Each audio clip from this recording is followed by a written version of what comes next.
வணக்கம். திசைகளின் 5 மணி செய்திகள்.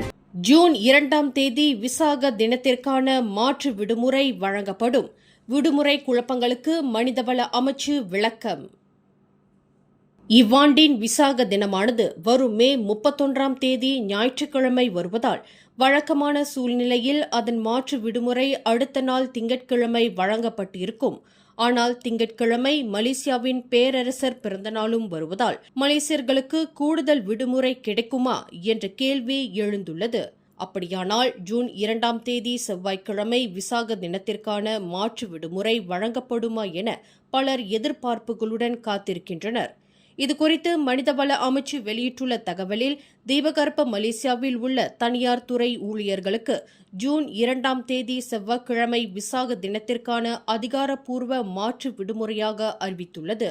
1951ஆம் ஆண்டின் பொது விடுமுறை சட்டத்தின் பிரிவு 3 படி ஒரு பொது விடுமுறை வாராந்திர ஓய்வு நாளில் வந்தால் அடுத்த வேலை நாள் மாற்று பொது விடுமுறையாக அறிவிக்கப்படும். இந்நிலையில் ஜூன் 1ஆம் தேதி பேரரசரின் அதிகாரப்பூர்வ பிறந்தநாள் என்பதால் அது 1955 வேலை வாய்ப்பு சட்டத்தின் கீழ் தனியார் துறை ஊழியர்களுக்கு கட்டாய ஊதியத்துடன் கூடிய பொது விடுமுறையாகும்.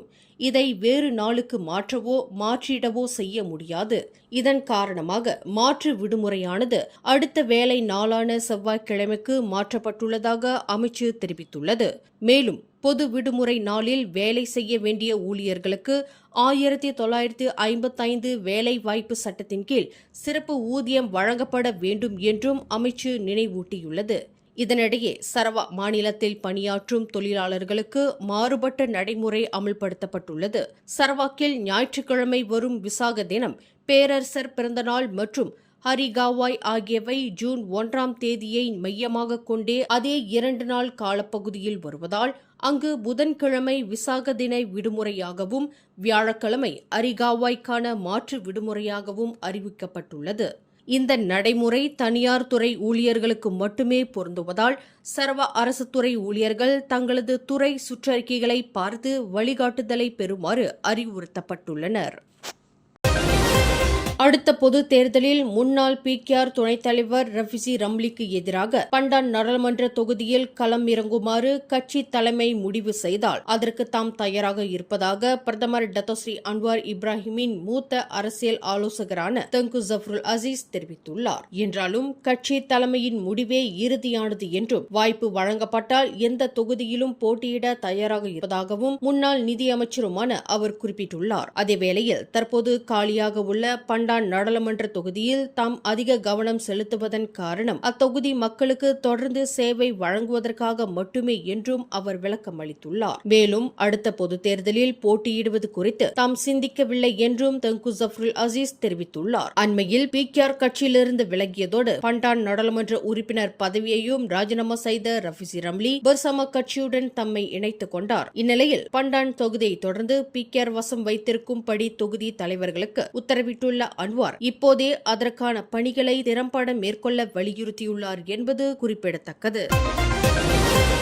சபா ஊழல் விவகாரத்தில் தான் மிரட்டப்பட்டதாக தொழிலதிபர் ஆல்பர்ட் முன்வைத்துள்ள குற்றச்சாட்டுகளை மலேசிய ஊழல் தடுப்பு ஆணையத்தின் முன்னாள் தலைவர் தான் ஸ்ரீ அசாம்பாக்கி முற்றிலும் மறுத்துள்ளார். அக்குற்றச்சாட்டுகள் அடிப்படை ஆதாரமற்றவை என்றும் தமக்கு எதிராக அளிக்கப்பட்டுள்ள போலீஸ் புகார் பொய்யானது என்றும் அவர் குறிப்பிட்டுள்ளார். அதேவேளையில் ஆல்பர்ட் நேரடியான பேச்சுவார்த்தைகள் எதுவும் நடத்தவில்லை என குறிப்பிட்டுள்ள அசாம்பாக்கி தமது வழக்கறிஞர்களும் அவரை தொடர்பு கொள்ளவில்லை என்று விளக்கம் அளித்துள்ளார். மேலும் தன் மீது கூறப்பட்டுள்ள குற்றச்சாட்டுகளின் பின்னணி நோக்கம் குறித்து கேள்வி எழுப்பிய அவர் பொய்யான குற்றச்சாட்டுகளை வெளியிட்ட ஆல்பர்ட் மீது போலீசார் விசாரணை நடத்த வேண்டும் என்றும் வலியுறுத்தியுள்ளார். இந்த விவகாரம் தொடர்பாக போலீசார் தன்னை விசாரணைக்கு அழைத்துள்ள நிலையில் அதற்கு முழுமையாக ஒத்துழைப்பு வழங்குவதாகவும் அசாம்பாக்கி உறுதியளித்துள்ளார். மேலும் ஆல்பர்ட் மீது சட்ட நடவடிக்கை எடுக்க தனது வழக்கறிஞர்கள் தேவையான ஆவணங்களை தயாரித்து வருவதாகவும் அவர் தெரிவித்துள்ளார்.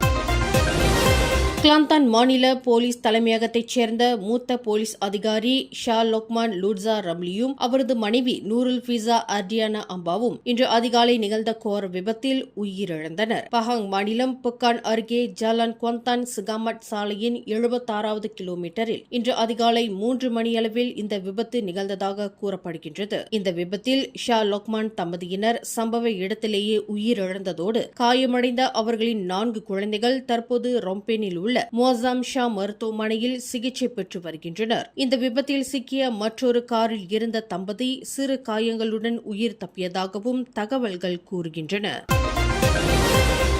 பாங்காக் ஸ்வர்ணபூமி விமான நிலையத்தில் 250க்கும் மேற்பட்ட வன விலங்குகளை உயிருடன் இந்தியாவிற்கு கடத்த முயன்ற மலேசியர் ஒருவரை தாய்லாந்து அதிகாரிகள் கைது செய்துள்ளனர்.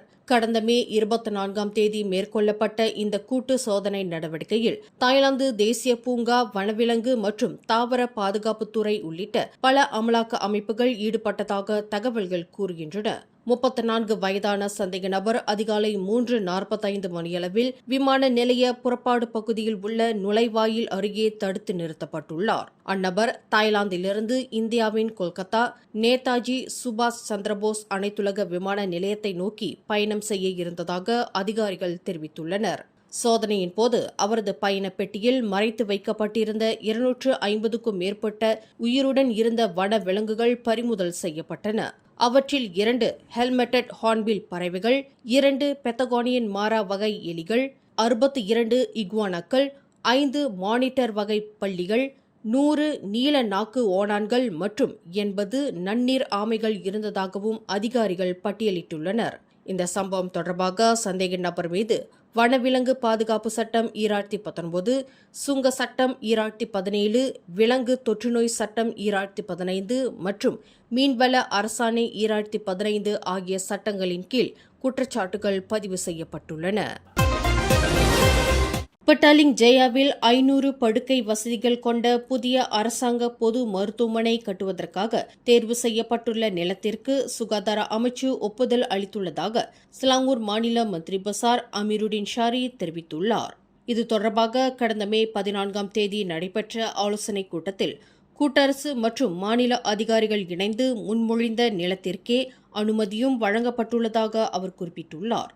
அதேவேளையில் சுகாதார அமைச்சர் ஜுல்கிஃப்லி அஹ்மத் ஒப்புதல் அளித்துள்ள அந்த இடமானது மக்கள் எளிதில் அணுகுவதற்கு வசதியாகவும் உள்ளூர் குடியிருப்பாளர்களுக்கு ஏற்ற தூரத்திலும் அமைந்திருப்பதாக அமீருடின் ஷாரி தெரிவித்துள்ளார்.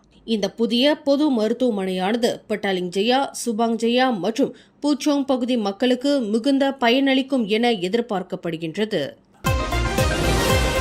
மலேசியாவில் அதிகளவில் சட்டவிரோத வெளிநாட்டு தொழிலாளர்கள் இருப்பதாக பொதுமக்களிடையே நிலவும் தவறான கருத்து திருத்தப்பட வேண்டும் என்று குடிநுழைவுத்துறை தலைமை இயக்குநர் டத்தோ ஜக்கரியா ஷாபான் வலியுறுத்தியுள்ளார். தலைநகர் கோலாலம்பூரில் விடுமுறை அல்லது வார இறுதி நாட்களில் வெளிநாட்டவர்கள் பலர் பொது இடங்களில் ஒன்று கூடுவதை காணும் மக்களிடம் அப்படி ஒரு தவறான எண்ணம் உருவாகுவதாகவும் அவர் தெரிவித்துள்ளார். மேலும் குடிநுழைவுத்துறை பதிவுகளின்படி நாட்டில் 30 லட்சத்திற்கும் அதிகமான வெளிநாட்டு தொழிலாளர்கள் சட்டப்பூர்வமான அனுமதியுடன் உள்ளதையும் டத்தோ ஜக்கரியா சுட்டிக்காட்டியுள்ளார். எனவே அனைவரையும் சட்டவிரோத குடியேறிகளாக கருதுவது தவறான புரிதல் என்று பரானாங் பகுதியில் இன்று நடைபெற்ற நிகழ்ச்சி ஒன்றில் கலந்து கொண்ட டத்தோ ஜக்கரியா செய்தியாளர்களிடம் தெரிவித்துள்ளார்.